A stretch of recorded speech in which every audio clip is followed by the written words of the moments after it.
podcast, and with good reason. The FloGrappling team, once again in the studio, myself, Howell Teague, Chase Smith, Reed Connell, and Will Safford, here to break down some of the most important, some of the most exciting, and just generally some of the most whimsical and trivial jiu-jitsu news of the last week or so. Whimsical. Yes. Let's take a new direction, right? It's been a bit serious lately, yes. Yeah, okay. So, a lot going on. September's been crazy. I think we've discussed that more than once. They've been pretty busy here at FloGrappling HQ, and we're on the road this weekend for more events. But just want to recap first before we start looking ahead. What did you guys think? Last weekend, the big news, Gordon Ryan returning to IBJJF tournament for the first time in 3 years to win double gold at the No-Gi Pans. What do you guys think? I think he proved himself. I think he did awesome. Again. He proved himself again, exactly. I mean, he's made a name for himself as being a sub-only guy, a heel hooker, right? But, man, he was taking everybody's back. He submitted all of his opponents. He was even doing wrestling. He was, that was one thing that he really wanted to improve was his wrestling. Say that. He did say that. He was standing with guys, and I think he got 2 takedowns, so... It was awesome to see. I mean, he submitted every single opponent he faced. So yes, he did, including Kainan Duarte in an amazing final. Kainan really showed a lot of heart and a lot of great technique in that match. Is probably one of my favorites of the year. It's a great no-gi match. Yeah, Kainan's one of the big up-and-coming names from the Atos team, right? Obviously a black belt that we've been, very excited to see competing in his new rank. But Gordon showing that, man, you don't get to the top of the tree by accident, right? He kind of called out Gordon too, right? He signed up for the ultra heavyweight division, didn't end up making it to the finals there with Gordon, so he didn't face Gordon in his weight class. They ended up going in the absolute division final. Kainan beat Jackson Souza in the semifinal, and like you said, man, they had just an incredible match. I was watching it live there, and I thought Kainan was going to pull it off. I thought Kainan was going to do it. He looked so good. He had him on the back, had the right game plan, I thought, to really stifle Gordon's game, but just a testament to Gordon's poise and how good he is, man. He came on late. I think the last minute ended up mounting. Took his back. Yeah. What an incredible match. That was an awesome match. I saw some shades of Buchecha there where sometimes Buchecha gets in a little bit of trouble and then he just explodes and just comes out of nowhere and takes the guy's back or submits him. You know what, though? I think Kainan proved that, he just became a black belt, right? So he's 20. He's 20 years old. 20. Man, he can hang with the best of the best in gi and no gi. So I think we haven't seen Kainan's best stuff yet. Yeah, that's totally true. One thing that I did like as well was we were talking about Gordon working his wrestling. Did you see that takedown that he hit? The identical to the one that Renzo used in his MMA fight. He had that standing body lock, and he put that hook in all the way across and stuff. And it was funny because I'm watching it. Right? I'm right there at Matt's side filming it and stuff, and I hear some guy behind me in Portuguese say, "Oh my God, look, it's Renzo's hook." Nice. Well, he trains at Renzo Gracie's, right? So yeah. No wonder. Gordon even said to me afterwards, he's like, Renzo was showing it to us, just before the MMA fight. Wow. Yeah. You know what? He gives all of his credit to John Danaher. That's the one thing that he always does after match. I got to thank John Danaher, but John Danaher came from Renzo Gracie, right? So how much do you have to give to Renzo for how far Gordon has come? I think that Danaher is always very appreciative. Yeah, none of them would be there without Renzo, right? So he always mentions that in his Instagram posts, which are gold. So yeah, but definitely that is always interesting that Gordon, as far as brash and as cocky, and as outspoken as he is on Instagram, man, I think he's one of the most professional guys in jiu-jitsu, especially when it comes to thanking his coaches and that type of thing. So he's always He also gave Kainan a ton of credit on his Instagram. I don't know if you guys saw that post, but he said, "Man, that was a great match. Your talent is limitless. He's got a great future ahead of him and stuff." That was a pretty classy move, actually. It was a great move. Totally agree. Yeah. And Gordon's got a reputation as basically talking a ton of shit online, So it was kind of nice to see that actually, man, he is like you say, he's a pro. He can be respectful when he, I think kind of maybe earned his respect in that match. Sure, right? sure. Yeah, took it to him. That's the thing. So, but he's been training a lot in the gi. I know. I've been there a couple times in the last month or two, and I've seen him training a lot in the gi. So it was nice to see him. I just can't wait to see that. Let's go already, Let's see Gordon in the gi. Gordon in the gi. We're definitely waiting for that. Anyway, moving on quickly because we got a lot to break down. But another two very memorable incidents from the no-gi pants. First one is we have a new term in jiu-jitsu, courtesy of Mr. Michael Perez, ghosting. Yes. What is ghosting? Who would like to describe what ghosting is? That's when you Trickery. stop talking to a girl. Man, it was hilarious, and I don't know. People seem to be pretty divided if it was a dick move or just strategy. But Mike had to sweeper submit on ghosting. Sweeper submit. Submit. I thought it was awesome. I was right next to the Richie. I filmed it. Right. I put the clip up on Instagram. I think you just posted it, Will, on the live feed. Yep. Man, like I was like, what is happening right now? And then he like dives it because he's there in like knee ride, and Perez just stands up. Just stands up, disengages, and kind of like walks away. And the guy on bottom's like, what's going on? Is it over right now? And he looks towards the clock, and as he's doing that, Perez just dives on with this north-south choke. I was like, oh, we have hit peak Perez. That is the most Perez thing I've ever seen in my life. That is awesome. So Mike on his Instagram went to explain that it's a thing you can do if your opponent is playing ultra defensive and not giving you any openings. And Nogi, I feel like that's especially possible where you can just clam up and it's like you're not getting a sub and you've already gone as far as you're going to get positionally. Unless you do some crazy shit like ghosting. So it clearly worked. He got into a north-south position. And I think it was super interesting. You know, like at this time in jiu-jitsu, everyone is so good. So you have to come up with new and creative ways to win. And that just, I think, maybe too creative. I don't know. But that falls into Perez's wheelhouse. Yeah. You know, he's a wrist locker. He likes kind of some of those sneaky attacks, and that definitely was sneaky. I think he can only do that once, though. No one's gonna let Mike Perez get up and waltz away mid-match anymore. They're gonna. Well, you gotta protect yourself at all times, right? Yeah. It's a jiu-jitsu match. You don't stop until the referee says. And you know, speaking of the wrist locks, because remember he hit that really dirty, nice wrist lock from Kasai Pro Craig Jones 2, yeah. Yeah. Man, he was kind of hunting for those at Nogi Pans, and the guy was like, get off my head, get off my hand. My wrists, man. Yeah. And there was another real standout moment from Nogi Pans as well. This is just amazing. I think this is a trend that I would like to see continue. Joao Miyao and brown belt Taliesin Suarez, both, you know, very, let's call them infamous guard players because those guys are just like berimbolo machines and stuff. They both hit double leg takedowns. I was like, what is going on here? Like, the world's upside down. You know, black is white, north is south. Guard pullers are shooting double legs. This is incredible. So it's been a big topic of discussion, I think, around our office about how the lighter weight classes are taking a much more keen interest in the top game, in wrestling, but also passing, pressure passing. We're seeing a really well-rounded lower weight class, I think, lately, and it's showing.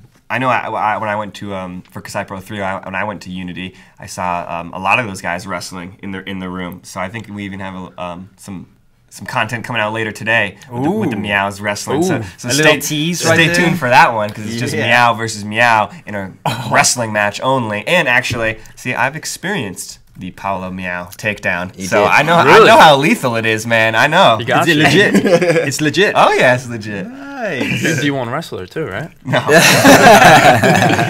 No, but I think it just I don't think it's just the lighter ranks. I think all of jiu-jitsu is getting more well-rounded. I think we're at this time where there's so many opportunities for guys. You know, if it's nogi, sub only, you know, where you need the wrestling, you need kind of like the top game, or gi events. You know, so it's like I think it's just this evolution of jiu-jitsu that's happening, and you know, we're getting to benefit. I'm super excited to see it because, you know, the Miyao brothers were really good examples of guys who were very, they were really in a box. You know, you could describe their games very, very simply. Pretty much like 5 words. Guard pullers, berimbolo guys, you know, whatever. Take the back. Pretty much. Yeah. But, you know, we've seen them starting to, develop their guard passing skills. They're playing a lot of pressure passing, and now adding in the takedowns and stuff. I guess they're more, they're so comfortable in every other area of the game that now they can open up. And I just think it's an amazing. Of course, nobody more well known for pressure passing than Murilo Santana, head coach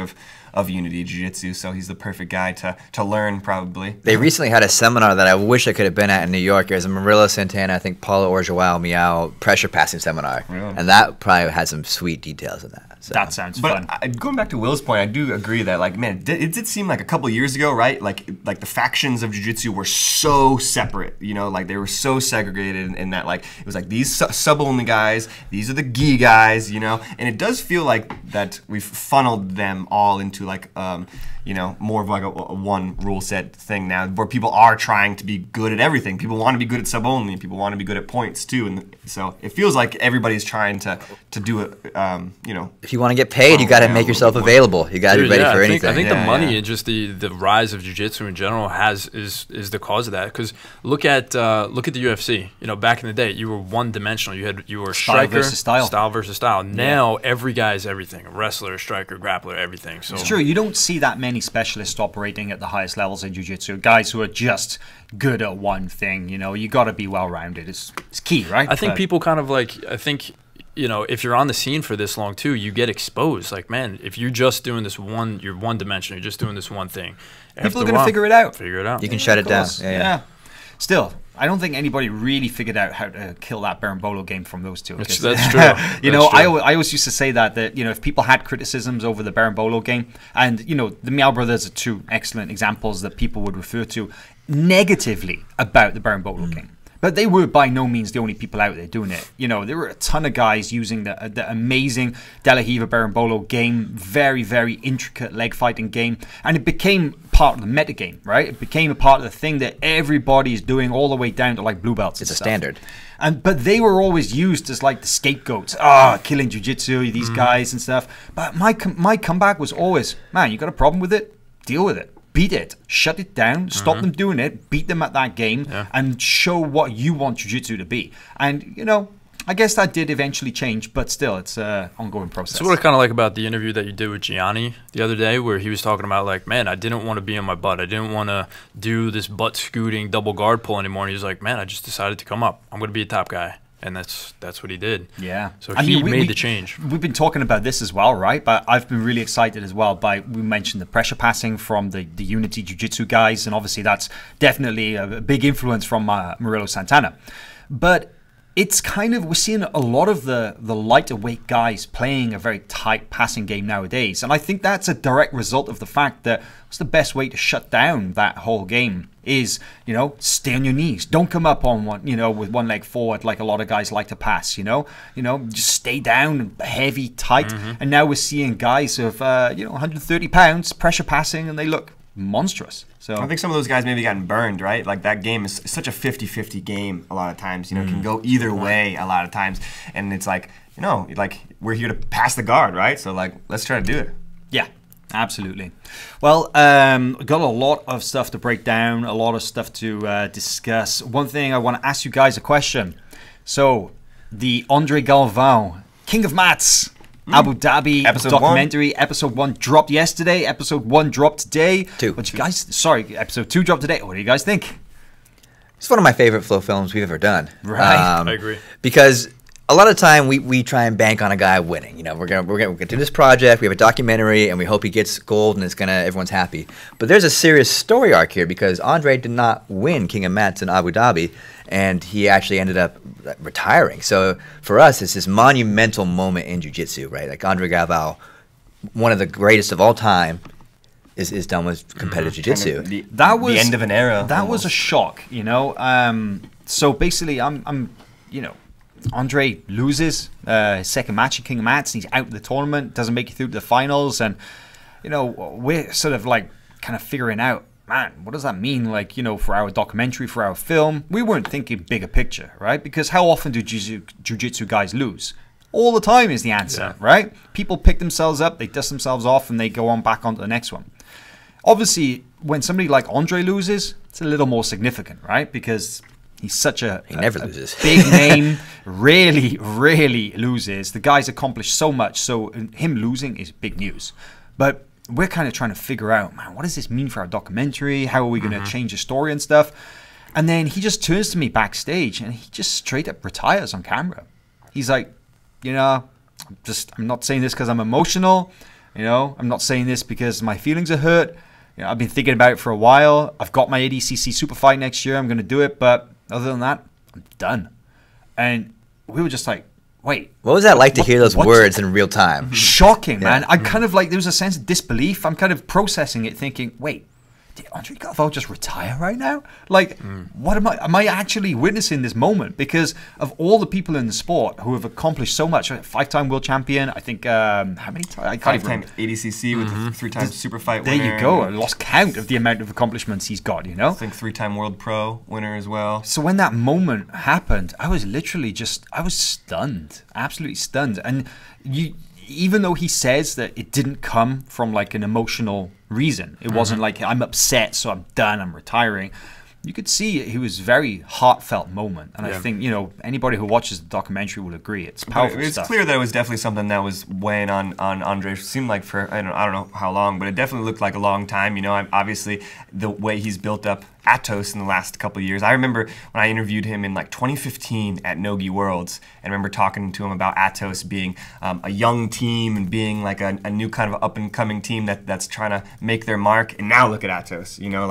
The way he's built it up. So I think he's put his focus in his students, and he's put his focus in the team. Atos building that up, and I mean already obviously the results are there. He's 2-time team champion at the IBJJF Worlds. So what he's built already I think is impressive, and I think what he's going to continue to build with Atos and with the rest of his students is going to be something to look for many years to come. I mean, it was going to happen, right? Yeah. You have to think about it. Everybody's career is finite. Athletic careers are. He's been in the game a very long time. And at 35, I think we mentioned this last year, like jiu-jitsu years are like dog years. There's a lot of wear and tear on the body. So somebody who's been operating at the highest level since his early 20s, it's just incredible. But it was interesting. It had to come, right? You saw it. He just felt like you could see that he was like, man, this is the time. Yeah. And that's one thing that I really respect, when someone realizes that their time may be over, coming to an end, and they can actually end it. Instead a lot of athletes struggle with that, right? A lot of athletes can't let it go, man, and they keep coming back. We see it in MMA all the time. These guys just keep coming back, and then they just ruin their legacy toward the end because they're just getting beat. I mean, I would argue that we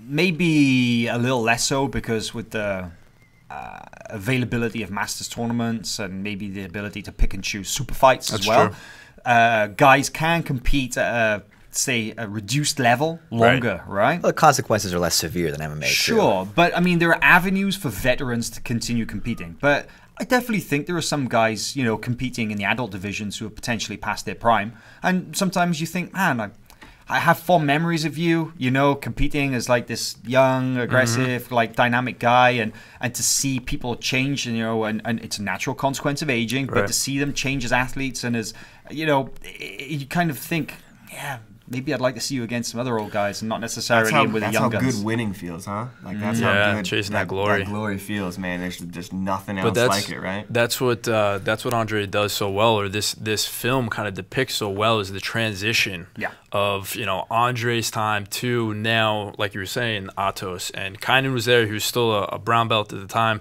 He took gold, so it was Angelica, his wife, took gold. Gold, right? So now you see this transitional piece where Andre goes from legendary competitor to legendary coach. And I mean, to be honest, he was already doing pretty well there, right? And still competing at the highest level, like you said. So, but they are still. Atos still is a young team comparatively to everybody else. So that is what's really impressive to me. And it's amazing, really, when you think about all their athletes are more or less located at HQ.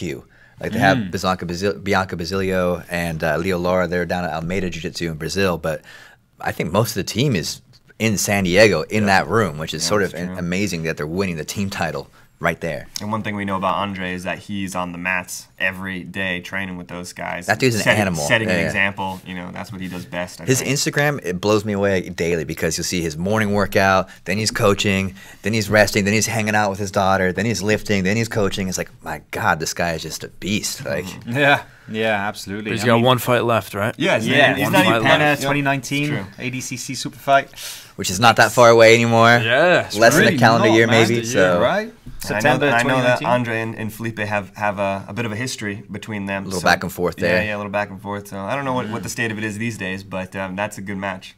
They seemed pretty respectful with each other at ADCC last year, right? Yep, after Felipe won the absolute, and of course they know they're going to face off, right? So it seemed pretty cool, but for sure, I mean, still, a lot on the line right there, right? When it comes to I'm already match getting time, goosebumps. That's amazing. Yeah, Dude, you know, ADCC 2019. Oh my god, I cannot wait for that.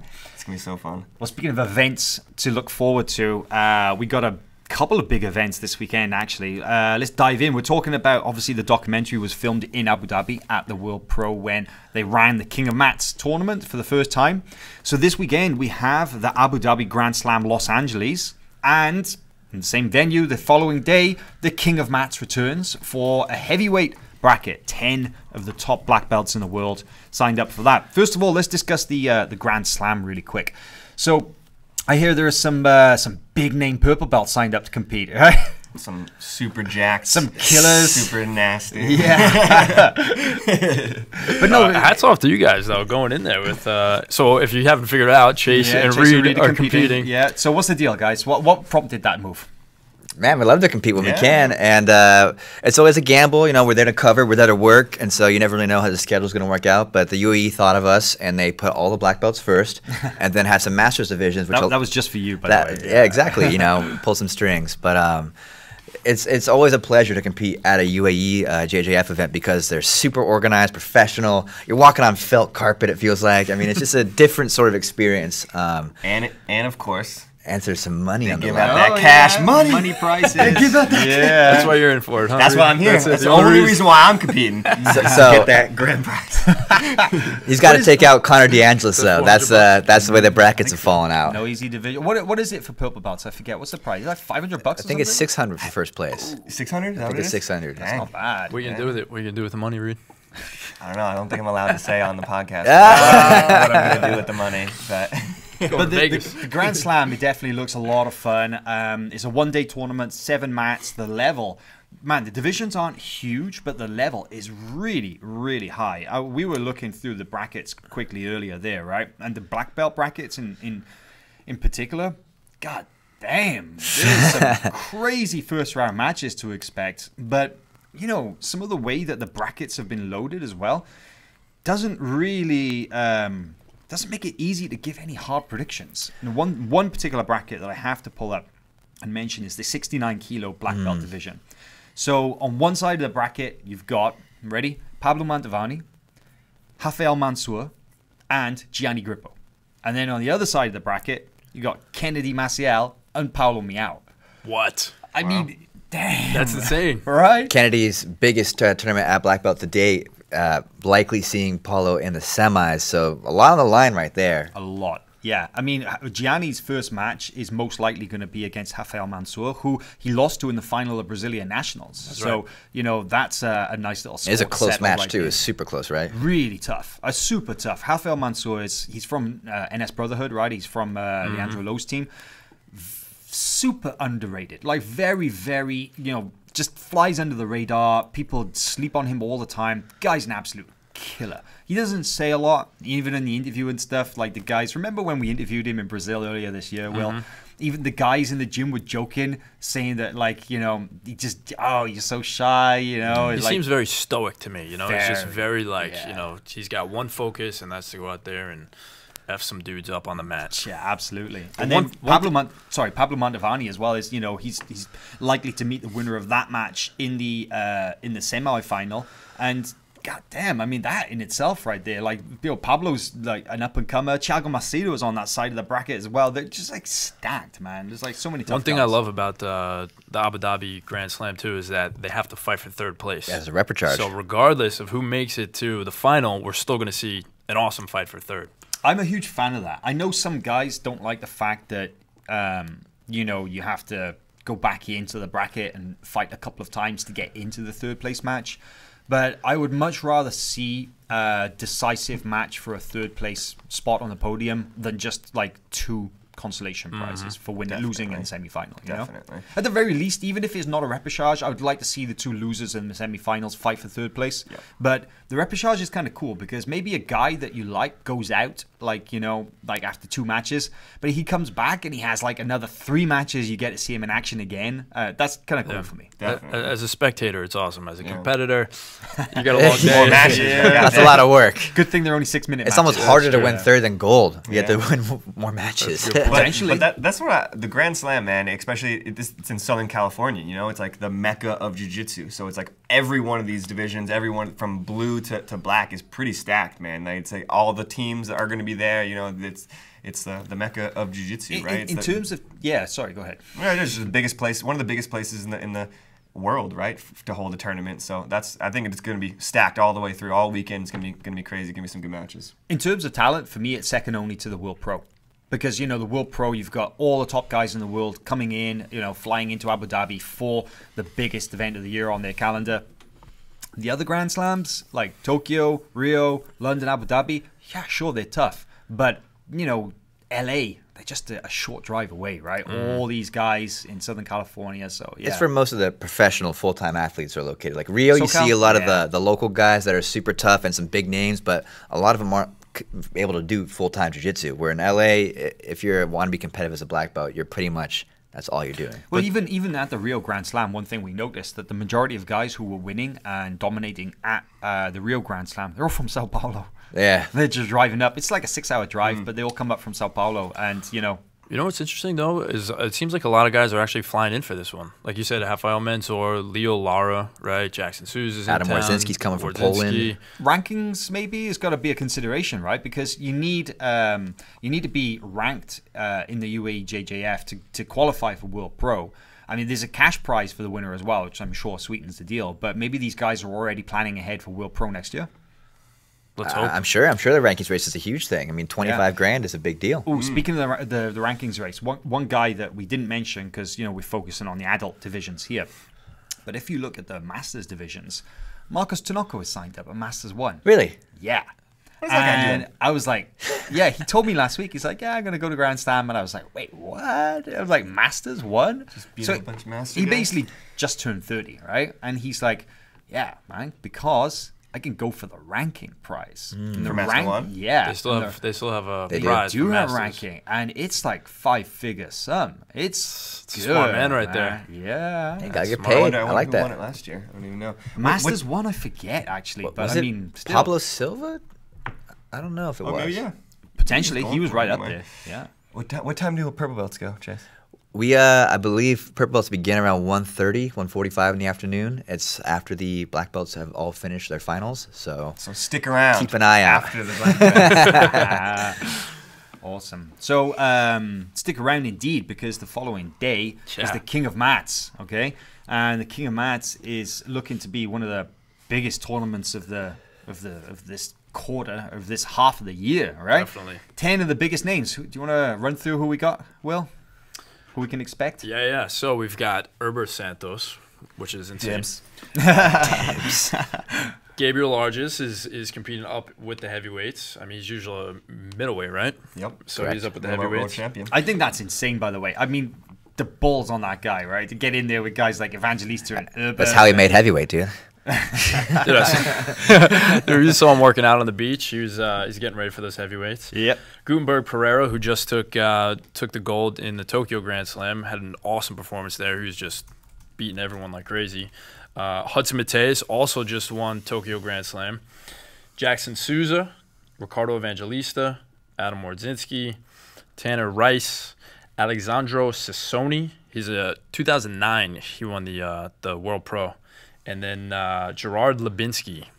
So, And this is a round robin event, by the way. It's not just a bracket. It's two groups, and they compete, and then the winners of each group face off in the final. So That's right. important to note that all these guys are either World Pro champions, Grand Slam champions, or highly ranked guys in the UAE JJF rankings, right?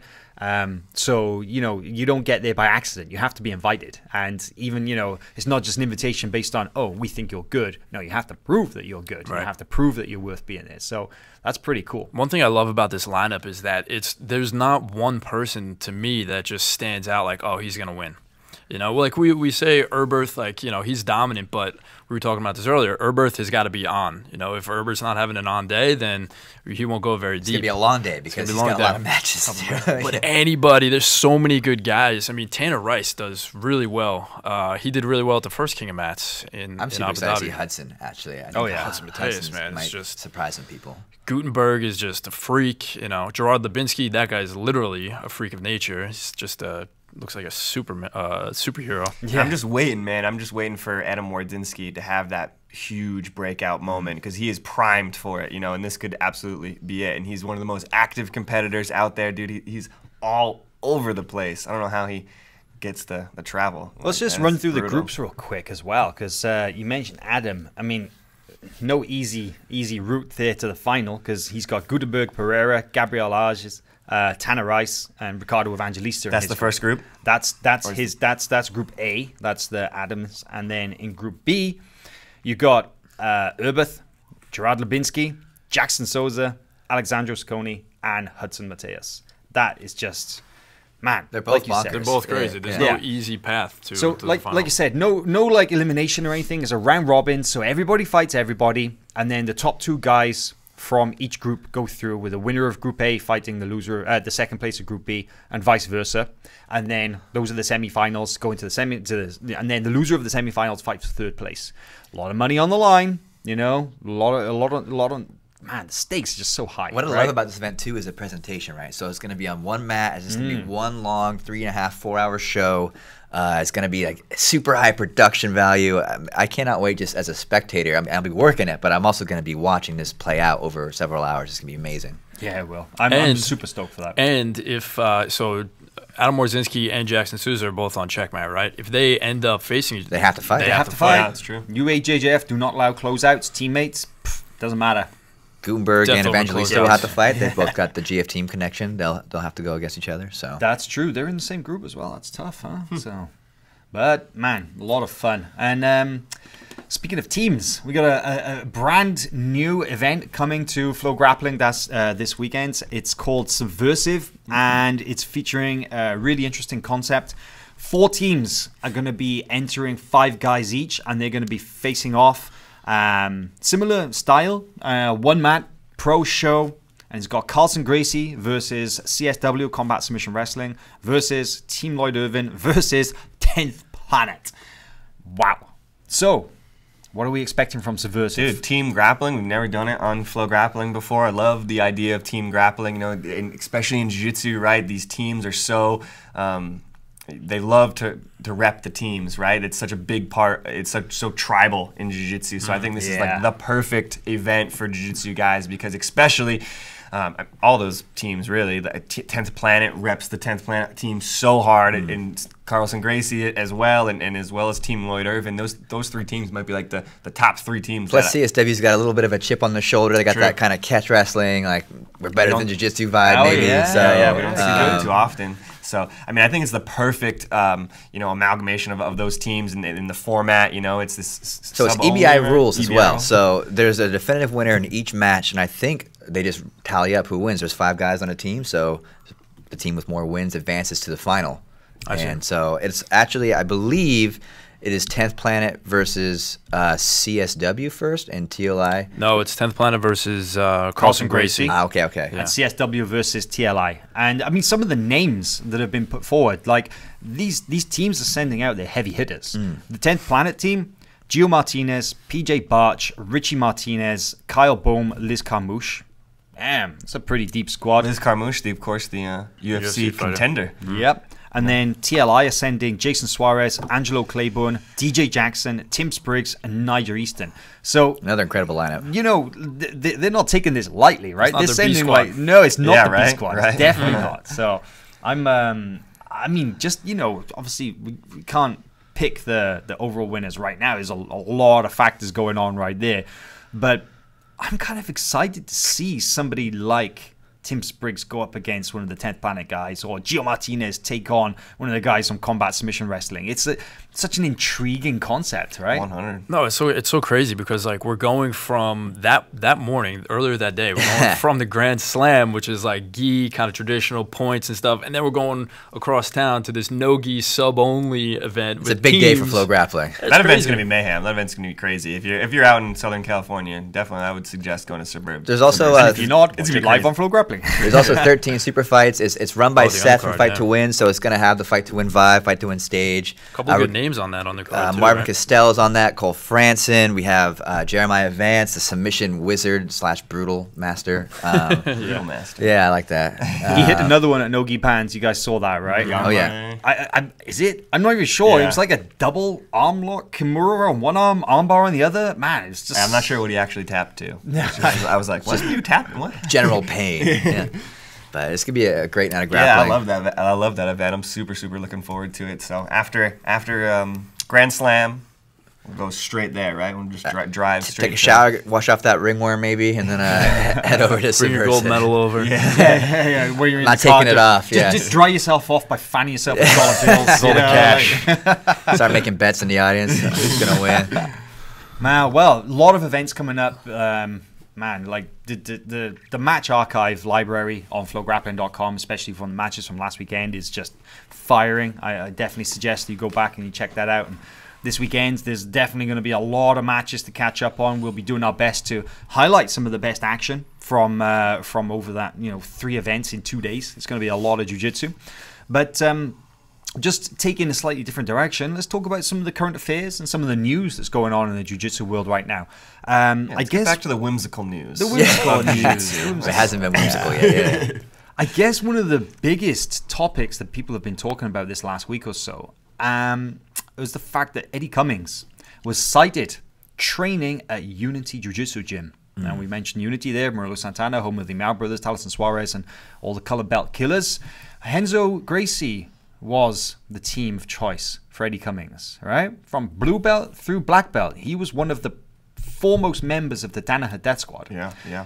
Moved away from that over the last, not sure exactly how long, but he became less of a prominent figure in the gym. Which I don't think was really public knowledge for a long time. I think No. we knew, but I think most people didn't know that Eddie hadn't been training at Renzo Gracie Academy. Because he just gradually backed out of things, right? It seemed like at least a year he hasn't been training there. So I'm not sure. Seemed like he still took some involved- time off. But he was still with the Renzo wasn't team. competing. Still Still in the another network facility. teaching classes at like Renzo Gracie in Brooklyn, and I think maybe in Queens as well.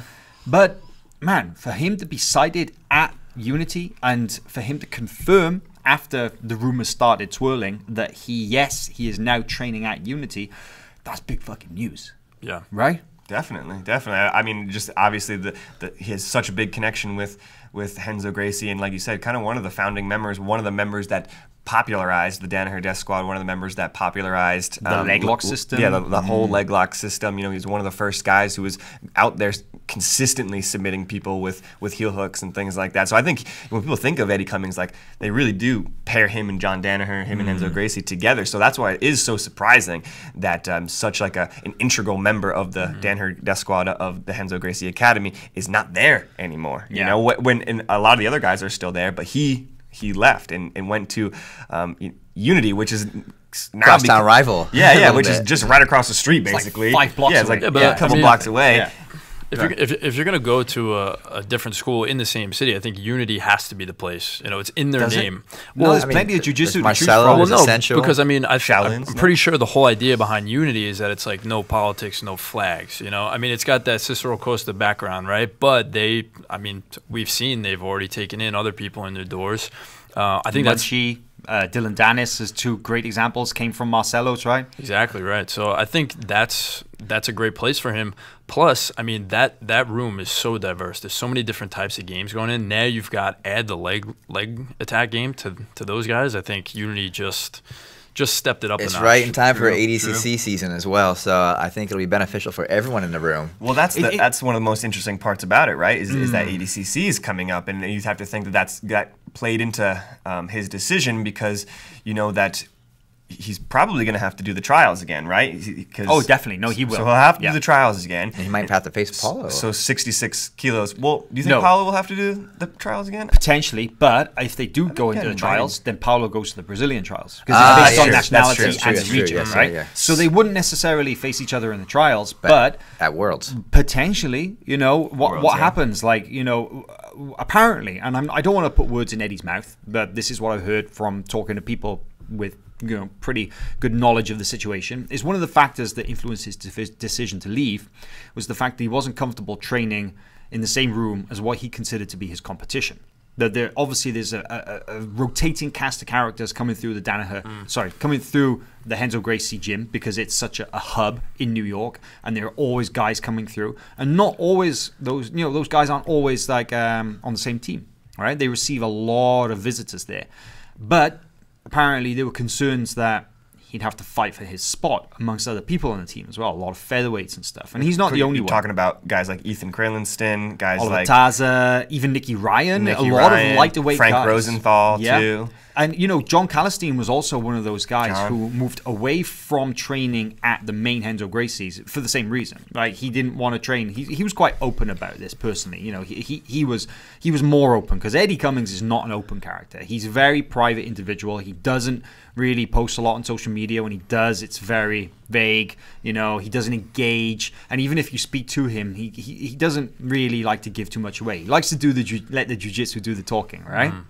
But the deal is that, one of the reasons was he wasn't comfortable training in a room where he felt that, people were studying his game, people were coming after him, and potentially were, going to have to face him in competition.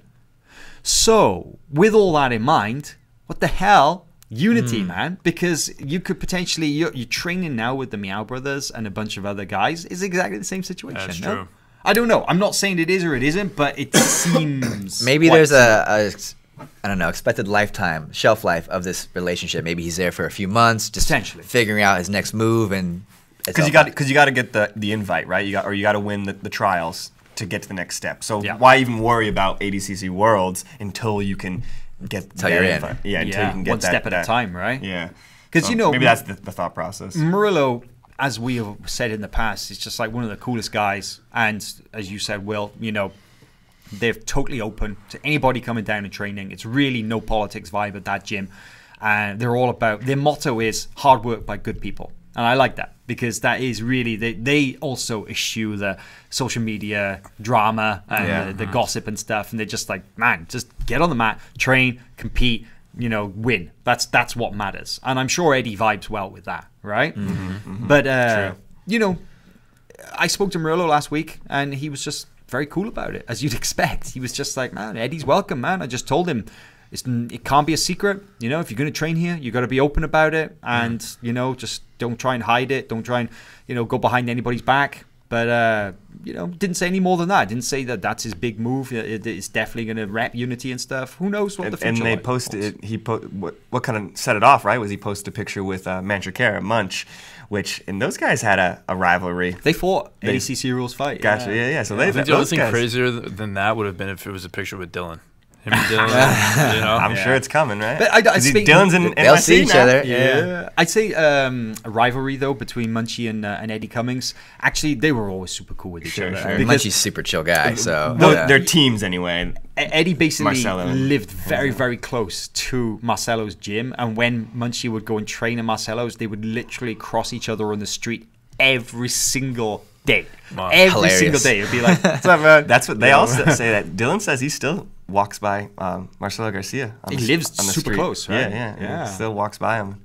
That's crazy. Harasses him as he walks by. He says they don't even make eye contact. Wow. That's weird. Yeah. What do you guys think about team loyalty? Okay, it's the next extension of this conversation is, do you owe some loyalty to your team that got you so far in your career? Why do you bring it up, Chase? Well, there was a recent discussion about what could be called poaching or aggressively recruiting young and upcoming athletes. This is a little bit different than Eddie Cummings' situation, where he's more of a free agent, but more like some fire, blue, or purple belt that could be ready to make the next jump, being recruited by a really successful team with, maybe the right kind of training opportunity for them, but maybe not. What do you guys think?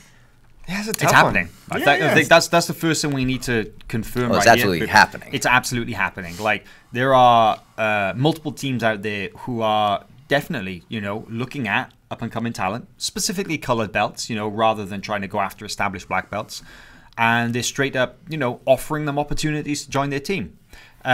So it's known to occur. People have alluded to it in the past. Recently, people have more openly complained about it. I'm not going to name names because I don't think it's fair to single anybody out, because it's a practice that's pretty common. But the main thing is, first of all, before we get into, good or bad, hey, let's just say for a fact, we know it goes on, right? Yeah, I was just going to say that that it's a tough one, and I wasn't honestly sure how I was going to answer the question until right now. But I don't know. I mean, like if one team is offering an opportunity that your team can't offer, it just seems like obvious to take the opportunity to me. I mean, it's we see this in sports all the time. You know, like, do you want to play for the Yankees or do you want to play for the Cleveland Browns? Pay attention to baseball. Nobody wants to play. Nobody wants to play for the That's Cleveland quite the move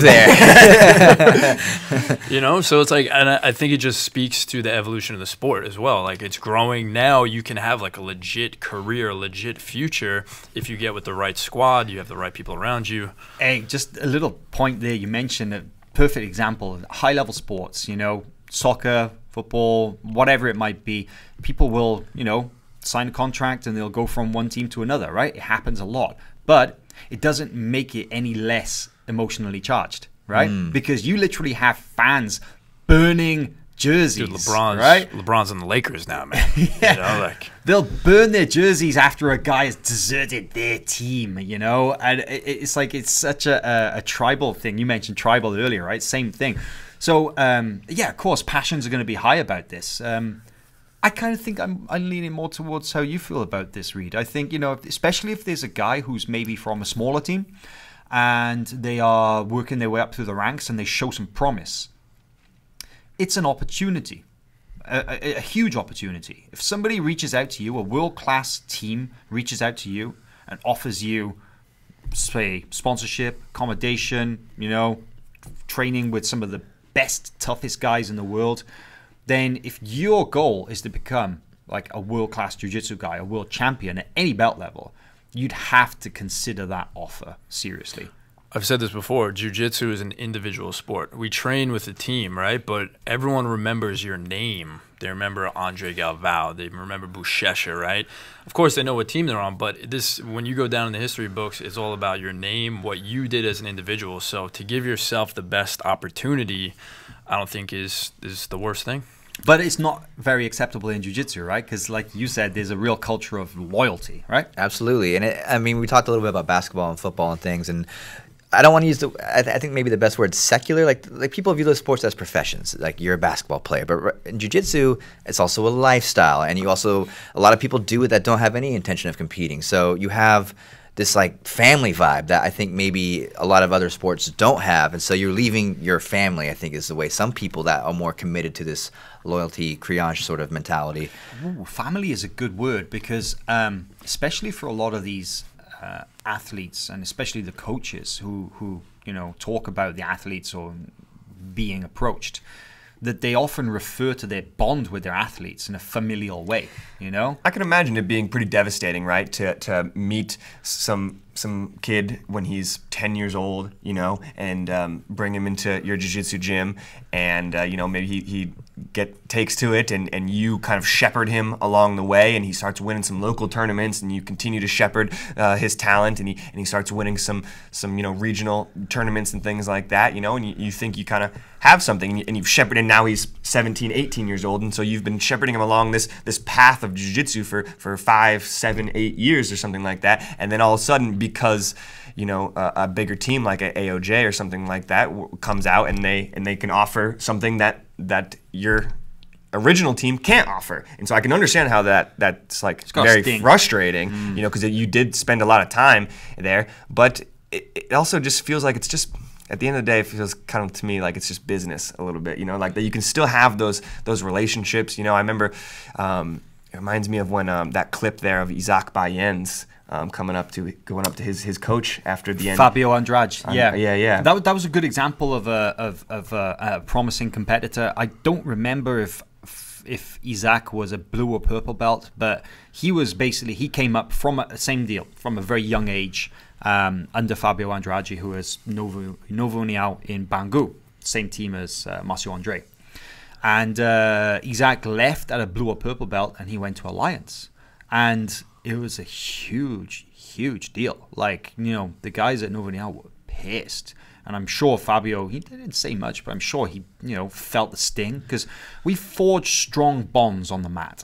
right? Even just amongst training partners. Yeah, that's a great point. So from a coach to a young man perspective, there is definitely like a strong relationship, and often for young men who come from, say, broken homes with no father figure and stuff, an even stronger bond is forged. I want to say that as well. That's a great point. But just let me finish real quick. It's just that Isaac, what you mentioned there, the example of him winning his black belt world champion medal, the first thing he did was he walked off the mat, he walked over Fabio Andrade, he took it from around his neck and he gave it to him, and he's like, thank you. That was like goosebumps. Yeah. Even you just talking about it, right? Give us all goosebumps. I think you can look at the other side of it too. Like, at what point does the coach have to say, man, am I just holding on to this athlete for my own personal, am I limiting their potential? Should I let them go? Do I have the resources to get it? If I look back at Andre Galvao, and the story goes is that Andre kind of outgrew his professor when he was starting. Because that definitely happens. And then his coach was like, you know what? You should go to the big city. You should go to Rio because you have a lot of potential. You need more than what I can offer you. Bernardo Faria told me a very, very similar story.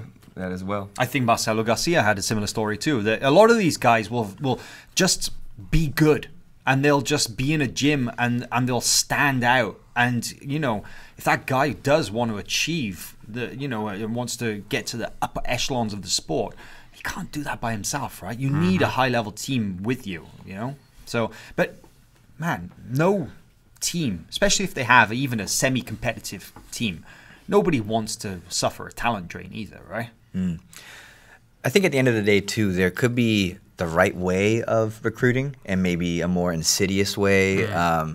There could be like, it might not be direct. Maybe you can reach out to the person's coach. I mean, there could be maybe a process that wouldn't be so painful. Do you think some of the criticism was as much the method of this? Quite possibly. Like I think I, as a coach, would be much more open to the idea if someone said, "Hey, your student's amazing. Here's what I can give them. I don't think you can." Might sting a little bit, but you might see this is a better future for your student, someone you care about. Great. But if they come to you and say, "Hey, this guy, just sort of hit me up. What do you think?" I don't know. I'd feel not quite as good. I think. I hear you. Yeah. I can definitely understand. I can see both sides of the coin. It's an interesting debate. So, man, I think there's just one other thing that I would like to talk about today, actually, and I'm sure this will definitely be, something to consider. You guys competing this weekend, right? But the mental side of jiu-jitsu is a topic that I personally feel is quite often overlooked. That a lot of champions, a lot of high-level athletes will allude to the mental preparations that they will undergo for events and for big championships, but they don't necessarily go into specifics too much about what it is that they do. But I think feel free to disagree, but I would say that mental training in jiu-jitsu and mental focus and so on for competition is probably as important as the physical abilities. What do you guys think? Yeah, I think that, we go in every day to the gym, all of us, right? Every day we're at the gym grinding. For me, personally. Okay. But I mean, like it's not hard, right? It's not hard to go on the mats where you train and throw down with your training partners. You go hard. You win some, you lose some. It's just what we do every day. And then you go out there on the competition mats, and it's different, right? It's not quite the same. Well, what's different? The only thing that's different really is your mindset. The only thing that's different really is how you perceive the situation. So that's why mental training is maybe the most important thing to do to be good at competition anyway. Do you think that a lot of people take it for granted, that they assume that competing will just be the same as training, and it's something that they overlook, that they focus so much on the technical and physical that they go in there and they completely are unprepared for the fact that there's a whole mental component too? There's usually a moment of realization that you hear from someone who competed for the first time, like, damn, that was different. That was not what I've been doing in here. And I think you look to the most successful athletes, and they're competing every single weekend. They're going to all the IBJJF Opens. They're competing whenever they can. So it becomes normalized. Even Gordon was saying that, right? In your interview, he was saying I'm better when I'm competing every weekend, which... For me, I'm always fascinated by athletes that need to be super cool, calm, take a nap before they compete, and the guys that are just like fired up, like Leandro Lo and Marigola, that are ready to just like rip anyone's head off right there. And I haven't found my balance yet. You know, my mental training is more just trying to stay relaxed. I don't want to stress out. Whether that means I'm physically active and running around and breaking a sweat, or if I'm just chilling, I haven't found quite, I think, my strongest point yet, but I'm watching. I'm always watching what the best guys do. Yeah, I think we've been around at these tournaments enough to kind of we have a pretty good picture of what these guys do, the minutes and so on before they get on the mat, right? And maybe just by watching the videos of the matches themselves, unfortunately people miss out on that. But we do see some guys singing and dancing and you know, with the headphones on and just without a care in the world in the bullpen, like, yeah, I'm having fun, I'm gonna do it. And then other guys, you know, sat in a corner, hood down over their eyes, don't come near me. At seminars, whenever I go to a seminar, and you know, usually a lot of times they'll open it up for questions and stuff like that. And that's something that I always ask guys at seminars is, you know, how do you prepare for the competition? Like day of the competition, you know, an hour before the competition, you know, like how do you get your mind right? Because like Chase said, you know, it's like I'm still working on trying to find my balance for competition as well. It's something that really intrigues me is finding that balance. I think it's super important. I think it's mental training is becoming more important as jiu-jitsu is evolving, because it's becoming more professional. You know, everyone is good at everything. People are like, sometimes we see this in the finals and stuff. People are kind of like negating each other, right? Their technique is so good, but the guy who can maybe, you know, is more mentally tough, can just outgrind somebody, or has a better game plan, or can keep the composure a little bit more. Rafa Mendes used to do this all the time, or used to do mental training. He used to really visualize himself winning, and we can see how great Rafa Mendes did. The one example that really sticks out to me was when who's the guy from Espen? Oh yeah, Espen, yeah, Matthias. Visualization, right? Visualized. Yeah. He actually visualized at World Pro. Visualized talking to you in an interview after he won the gold medal. Oh, I never heard that. That's crazy. The gold medal around his neck. He actually said to me, like, I put the camera up and he's like, I already saw this. Like, you know, this ran through my head. He played that movie in his head before he competed to prepare for the entire experience. See, he works with Gustavo Dantas, who's the jiu-jitsu mental coach, right? And visualization is a very well-known tool in sports psychology in general. I think a lot of guys will do it without necessarily knowing that, you know, it is actually a thing, but it very much is. It's practiced by athletes at the highest level at every single sport. From a guy on the golf course visualizing the perfect swing to, you know, a soccer player lifting up the World Cup trophy. You know, it exists at every single level. But what I really like about the fact, especially about things like visualization and mental training, it can be applied by anybody. Like, we can all benefit from it. Like, you know, not just competitors even. Like, you guys competing this weekend, I'm sure it's something, you know, you're conscious of, you're going to work on. But, man, it can even improve your training, you know? Visualization of techniques before you go into the gym, you know? Or just controlling your mind, like not allowing negative thoughts in. Exactly. That's a big part of sports psychology as well, is self-talk. You know, not allowing those negative thoughts to creep into your mind while you're in a bad spot. You know, not beating yourself up over the fact you made a mistake. I worked with a sports psychologist years ago when I fought MMA. And, you know. You fought MMA? I did fight MMA. Wow. Yeah. I didn't know that. There you go. Explains the face. But one thing that he identified in my training was that something bad would happen and I'd beat myself up over it. You know? Like, oh, fucking hell, guy passed my guard, and then things would just go downhill from there. And he gave me a little mantra, and it was, fuck it, it's happened, right? Forget it, fix it.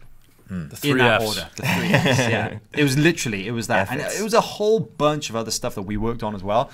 But, you know, it's kind of shutting down that negative self-talk. Right? And yeah, because once that comes into your mind, man, that stuff can really, really kill you. It's totally true. I remember talking to Roberto about it. I'd be like, Roberto, I see you're so happy out there. You know, right? We see Roberto. Oh, yeah, like, singing, laughing. Dancing, having, and stuff like that. I'm like, Roberto, do you ever, like, have negative thoughts? And he looked at me and he was like, negative thoughts? He's like, never, ever. He's like, no. He was like, so surprised that I asked him about that, and he was like, negative thoughts are nowhere near me on competition. It was really cool. Your interview with Gianni this week, he talks about his evolution as a black belt, and when he was like a young black belt, he wouldn't have the confidence that he had now. He would think, oh man, this guy is so good at that, and he would have to play up to this person's level, where when he got his mind right and he was like, the other guy needs to play up to my level, he started winning. Yeah. He started doing better. He's more comfortable on the mat. That's a question of focus, right? It's like, where do you put your focus? Do you put your focus on variables that you have no possibility of controlling?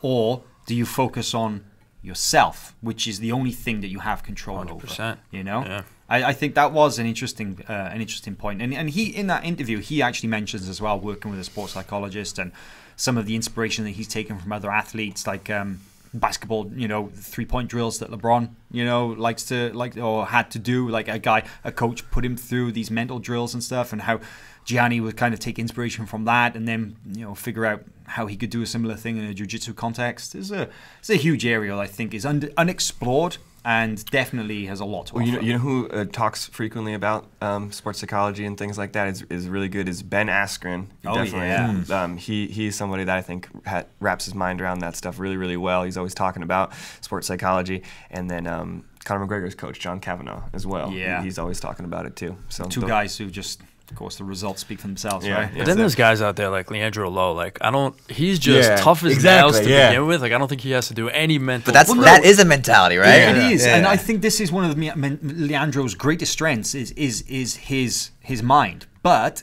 he does all that in a very instinctual way, I feel. Right. That's innate. What sets him up. Exactly, it's innate. He doesn't, necessarily even know that self-talk is a thing, right? It's like Roberto. He's like, no, negative thoughts, of course not. Yeah. Just does that. Yeah. He does all those things. He knows how to win. Nobody ever had to sit him down and tell him that. Yeah. But yeah. That's what separates the elite from the good, right? Well, that's always the worst. We're like, this guy's got it so easy. He doesn't. I'm trying to pump myself up over here, and this guy put down our cameras. Like, all right, time to go to work. The other one, this guy just has it. You're like, dang. Well, guys, that was a long one today. That was just over an hour, but man, that was a lot of fun today. Good luck for this weekend, you guys. I'll show you a lot of fun. Yeah, bring home that cash. 1:30 p.m. FloGrappling.com. You can watch us do our thing. But lots of events coming up and lots of jiu-jitsu to digest. We'll be doing our best to put it all into a nice little digestible kind of like format next week, right? We got a lot of recapping that'll be going on.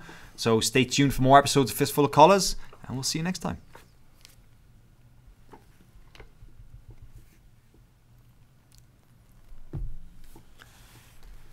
Done. That's fun. That was quite the lag here.